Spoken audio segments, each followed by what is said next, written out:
کوئی جزیرہ تھا، وہاں کا سیاسی نظم یہ تھا کہ سال کی آخری تاریخ کو جو ان کا موجودہ بادشاہ ہوتا اس کو جنگل میں چھوڑتے اور نیا بادشاہ لینے کے لیے وہ ساحل پہ آ جاتے۔ جو پہلا شخص ساحل پہ اترتا اس کو اپنا حکمران مان لیتے، جو بھی حکمران بن جاتا وہ خوش ہو جاتا، حالانکہ اس کو بتا دیتے کہ ایک سال کے لیے تجھے منتخب کیا ہے، سال کی آخری تاریخ کو تخت سے اٹھائیں گے، باندھیں گے، جکڑیں گے، اور اسی جزیرے کے دوسرے کنارے ایک جنگل ہے جہاں خاردار جھاڑیاں اور موذی جانور ہیں، وہاں تجھے پھینک دیں گے۔ وہ بھول جاتا، کہتا دیکھی جائے گی۔ اور سال کی آخری تاریخ جب وہ رسیاں اور زنجیریں لے کے آتے تو وہ پریشان ہو جاتا کہ آنکھ جھپکنے میں سال گزر گیا، پتہ ہی نہیں چلا۔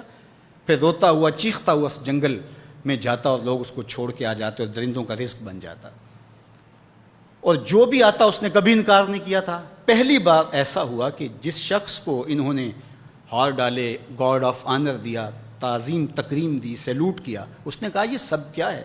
کہا کہ آج کے بعد تو ہمارا حکمران ہے۔ کہا میں تو امور سلطنت نہیں جانتا، میں تو تاجر آدمی ہوں، چیزیں بیچنے آیا ہوں۔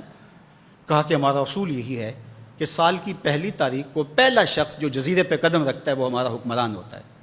اس نے کہا میں تو امور سلطنت کو نہیں جانتا، تو یہ کس طرح ذمہ داری قبول کر سکتا ہوں؟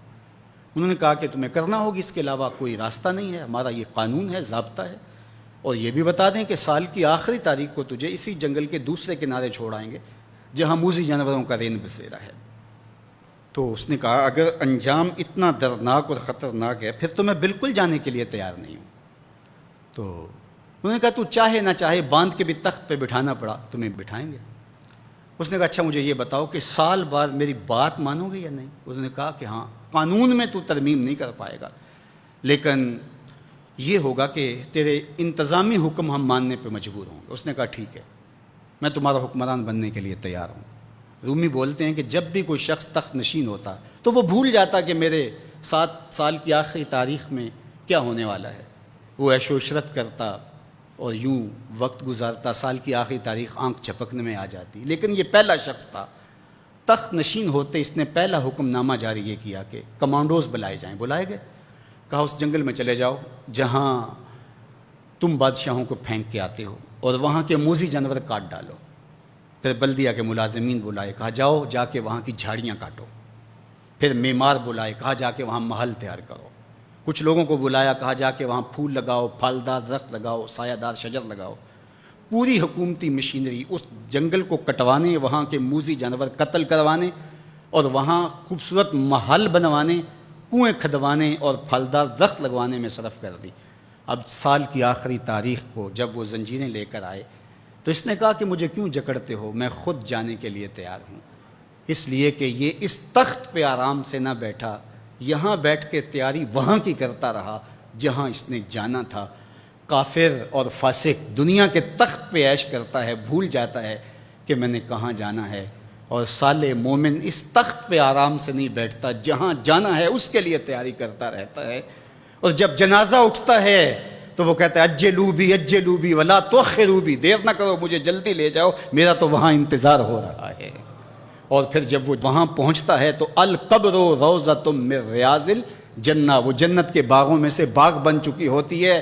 وہ سارے تھور، ساری جھاڑیاں، ساری آگ اور وہاں کے سارے بھڑکتے ہوئے شعلے بجھا چکا ہوتا ہے، اپنے اعمال کے لشکر بھیج کے۔ ہم نے دیکھنا ہے کہ ہم یہاں آخرت کے لیے کچھ بھیج رہے ہیں کہ یہیں سب کچھ لٹا رہے ہیں۔ دنیا کے مختلف ممالک میں جانا ہوتا ہے۔ تو ایک دفعہ میں اٹلی گیا تو وہاں ایک شہر میں مجھے کچھ دوست لے گئے، تو وہ چھوٹا سا گھر تھا، تو 20 سے 30 لوگ وہاں رہ رہے تھے۔ تو میں بڑا حیرت زدہ ہوا، تو میں نے کہا کہ آپ یہاں تنگ سی جگہ پہ 20-25 لوگ رہ رہے ہیں، تو اتنی مشکل میں کیوں رہ رہے ہیں؟ تو کوئی بڑا سا گھر خرید لیں، آسودہ رہیں۔ تو انہوں نے کہا کہ جناب آپ ہمارے علاقے میں جا کے دیکھیں، 5-5 کنال کے گھر ہم نے وہاں شروع کیے ہیں۔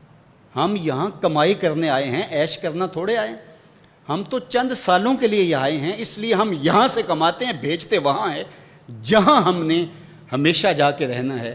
میں نے کہا یہی تو میں سمجھانے آیا ہوں، جہاں جتنا رہنا ہے وہاں کا انتظام بھی اس حساب سے کرو۔ حضور نے فرمایا کن فی الدنیا کانک غریب او عابر السبیل، دنیا میں ایسے رہو جس طرح مسافر اجنبی رہتا ہے۔ دنیا پر جینا لگا کے بیٹھ جاؤ، چند دن کے لیے آئے ہو، یہ آخرت کی کھیتی ہے، دارالعمل ہے، وہ آخر دارالجزا ہے۔ تو قبل اس سے کہ وہ وقت آئے ہاتھ ملتے رہ جائیں، توبہ کا در کھلا ہے، سورج ابھی مغرب سے طلوع نہیں ہوا، اللہ کی رحمتیں برس رہی ہیں، اٹھے ہوئے ہاتھ وہ موڑتا نہیں، خالی نہیں پھیرتا۔ تو اس کی دہلیز، اس کا در، اس کی چوکھٹ نہ چھوڑنا، اور آج غور کرنا کہ ہم کھڑے کہاں ہیں۔